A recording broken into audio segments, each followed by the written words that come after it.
Thank you very much. You've probably heard about non-fungible tokens or NFTs, but do you know what they are?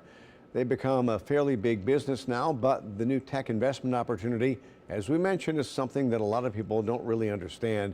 Today, we're going to try and learn more about what they are and how they're actually being used for much more than just art and music. NFT expert Connor Borrego is joining us with more on this. And thank you for joining us. And I'll tell you what, I read a lot about this.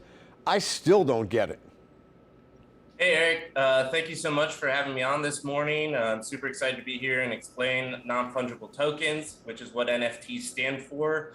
I think people feel like this is a really intimidating term, but for software engineers, this is a new way to describe the way that data is stored in the blockchain database. So you can think of it as a unique identifier, like a serial number, that helps us track down a bit of information or data that's stored on sort of this new blockchain cloud internet that's emerging. And people are buying all kinds of art and music on it, but a lot of times you don't actually get the art. You get a digital,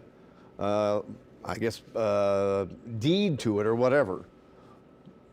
Yeah, exactly. So I think that the way that a lot of things are being used at the present moment, right, is around IP licensing. So when you are able to purchase the deed to an image, right, you can take that property and print it onto T-shirts, onto mugs, onto different items and resell them. And purchasing that IP gives you the right to do so. So that is one of the major ways that we're seeing NFTs being leveraged today. By big projects such as BAYC, which is short for Bored Ape Yacht Club, which you may have seen pop in the news here and there.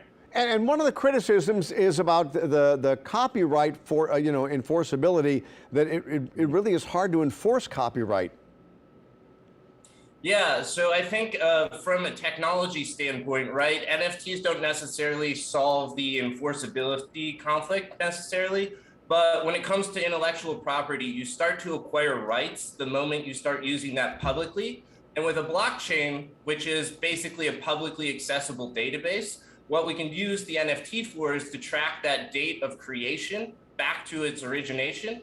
And that allows us to see when a piece of intellectual property first started being used in the public eye. And that's one of the use cases that NFTs could potentially prove useful for in that situation. So Connor, who's buying NFTs, and I mean, are they a good investment? So it really depends on the project you're looking at. NFTs are being purchased by lots of young people, but also a lot of tech investors. And I think there's a lot more speculation in the market at the moment because the utility is still being proven out.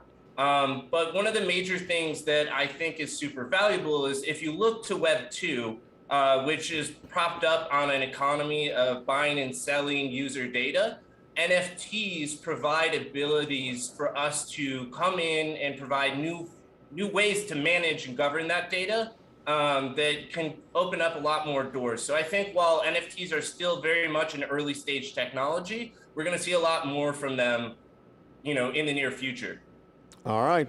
Still, it's baffling though, but thank you for the explanation, Connor. We appreciate that. Yeah, thank you so much for having me on.